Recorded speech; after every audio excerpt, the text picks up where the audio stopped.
Welcome, everybody, to another episode of the Lunch Table Podcast. In this episode, we're going to give you our spoiler review discussion for Ant-Man and the Wasp, Quantumania, now out in theaters, so go watch that. We have a lot of thoughts to say about it. We just dropped a non-spoiler review, so check that out too.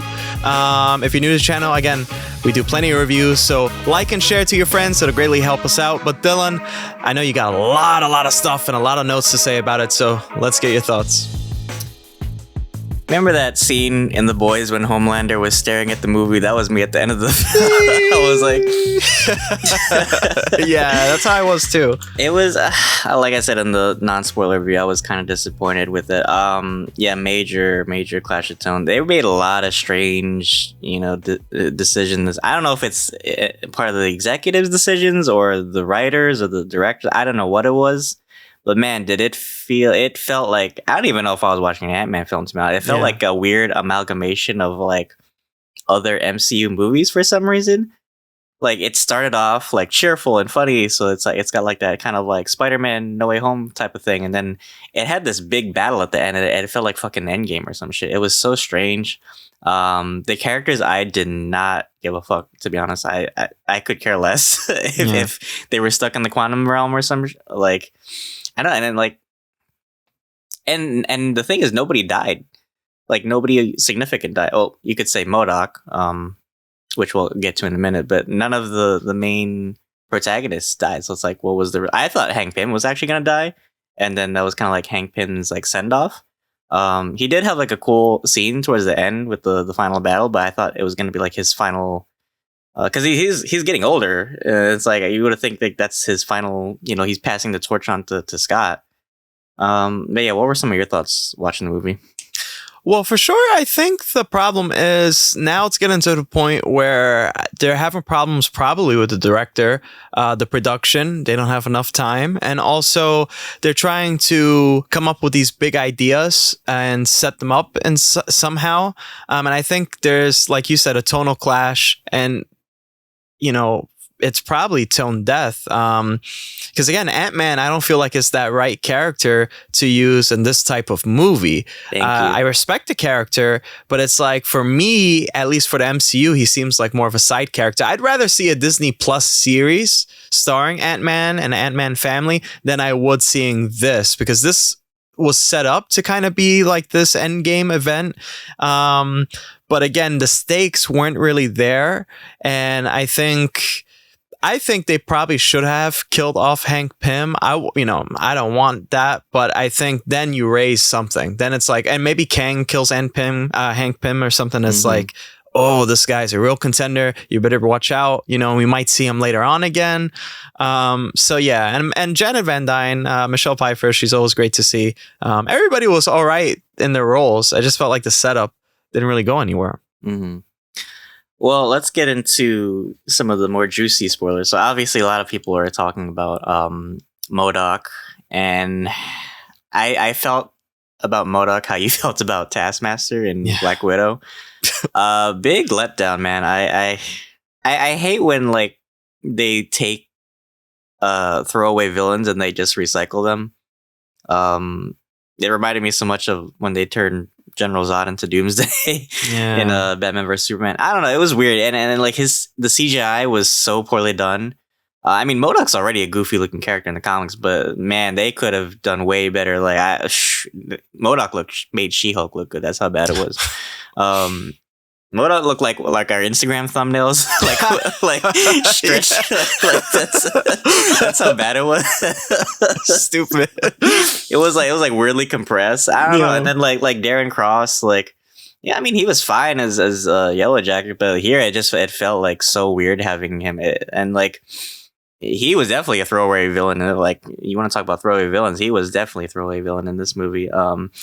And it's weird because like they tried to give him like a redeeming quality at the end, and even how they did that was strange because they just made a dick joke out of it, and it was like, and that's why I say it was this like a family film too, because it was weird how like they did the humor sometimes. I don't know, it was very strange. What did you think? Yeah, I mean, again, in an ideal world, I think this movie should have been Ant-Man and the Wasp versus MODOK, perhaps, or some title like that, and MODOK's wreaking havoc all over San Francisco, and perhaps there are little teases to Kang that he came from the Quantumania and this is how he survived, and he's trying to rebuild AIM, and that could be like the new Hydra. And I think that'll be really cool, right?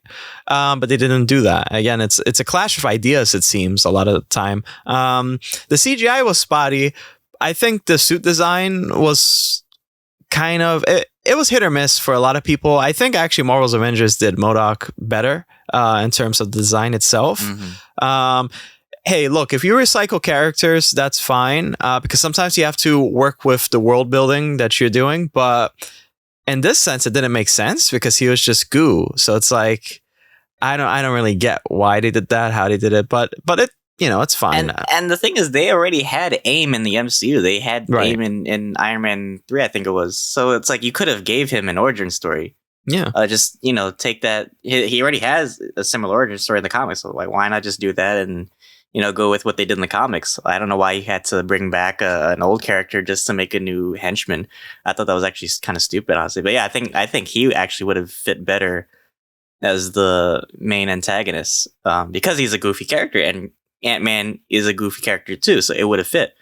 And they both come from very like scientific backgrounds. Kang, like I love Jonathan Myers, and I've already said my piece about him, but I think he just definitely was not a good fit for this movie. I think having that big, it was it's like if you made like Jar Jar Binks go up against Palpatine, it would have been the weirdest like power dynamic. It's really strange. I mean, I get it. It wasn't just Ant-Man in this film; it was the whole Pym family. But yeah, I don't think Kang should have been the main villain. I think definitely MODOK would have been a better fit. Well, it also says something too. It's like if the Ant-Man family beat you, then other people are gonna whoop your ass later down the line. Exactly, yeah. And it's like, and this was supposed to be the Kang that was the exile, right? That all the other Kangs feared, right? But then when I'm watching it, I was like, okay, well, first of all, he didn't even have like the technology from like the comics. He had like a few laser beams and shields and stuff, but like we didn't see his gun or like any of his time travel stuff, and made me think like, well, how did he get the Pym family into the quantum realm in the first place if he couldn't get out? It was very confusing how they went about it. And yeah, it kind of diluted his character a bit, like because they built him up in the first, like they don't even like name drop him for like the first half of the movie to kind of like build up how much of a threat he is. But then once we get to like the final battle, it felt like I lost all sense of menace for Kang.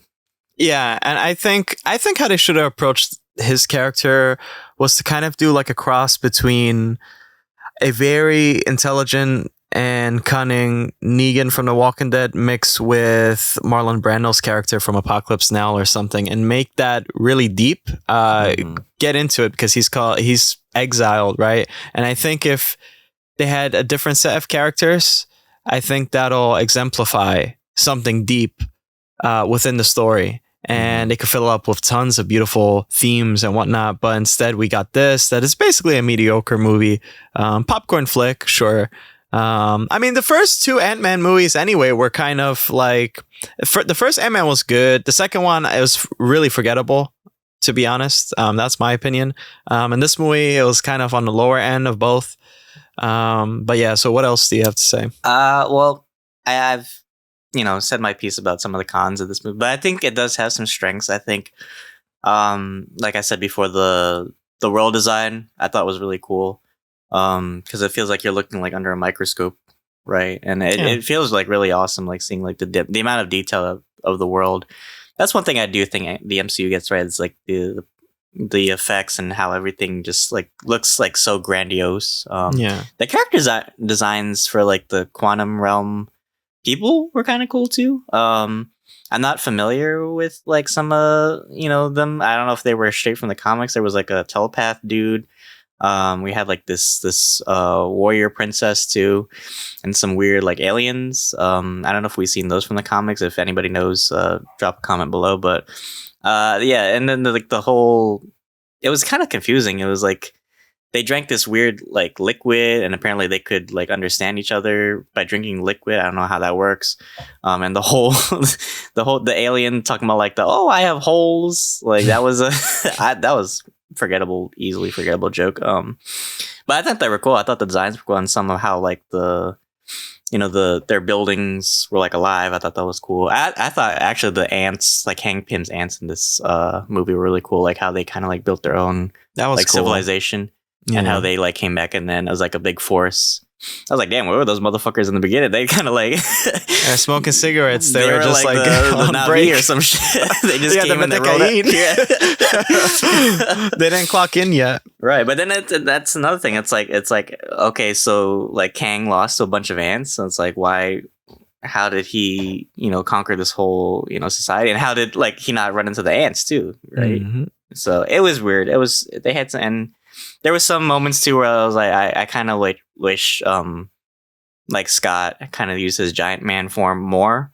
Like there was that beginning battle where they were all getting shot at, but I call them the Embarans because those little stormtrooper people that work for Kang, they look like the Embarans from exactly. Clone Wars. But I was like, why don't you just fucking like swat their ships, but just go giant man? It was, I don't know, strange decisions, but overall, I don't want to say it was a bad film because I hate to rag on films, but it's a forgettable film for me. I don't know how you feel about it. I think, it's the MCU now produces a lot of forgettable movies. I mean, I forgot about Black Widow. I already forgot about Thor: Love and Thunder, and I think this is another one that I'm going to forget about it. I think the most notable thing, again, is just finally seeing Kang after Loki. I know a lot of people love Loki. It's my favorite show thus far in Disney Plus for Marvel stuff. But it's quite forgettable, unfortunately. And it's like a clash of many different ideas. So one thing it does have going for it, again, is the art design. And I think the MCU will always have that going for it, is the art design. And they have brilliant leads in those departments. But I think now, with that being said, we could recognize the weaker parts. And I think it's probably maybe the writing, maybe the director. We did a Let's Talk About the MCU back then, and we talked about that. The actors, they put in their all. And I think that they do a brilliant job with casting. But then again, I think it's just the writing is weak. It's not a movie that makes me want to get up and say, "Oh, that was a good movie," right? It's like like watching this film, I felt like Viola Davis, like put in my purse. I'm like, like walking out. But yeah, I don't know what it is, man. I like a lot of people have been ragging on the MCU for a while now, and some of it's warranted, some of it isn't. But I think something about the consistency, because this came right after Wakanda Forever, and that was an amazing movie. So I was like, watching this, it was like complete 360. And it's a bad start for Phase 5. But yeah, that's pretty much our overall thoughts, unless you have any other points. But thank you guys for tuning in for this spoiler review for Ant-Man Quantumania. Check out our other review if you haven't already. Check out our other review playlists. We have a MCU, like Akram said, we reviewed some of the MCU movies before. And yeah, check out our Instagram and also our social pages as well. And until then, guys, thank you very much with us. See you guys.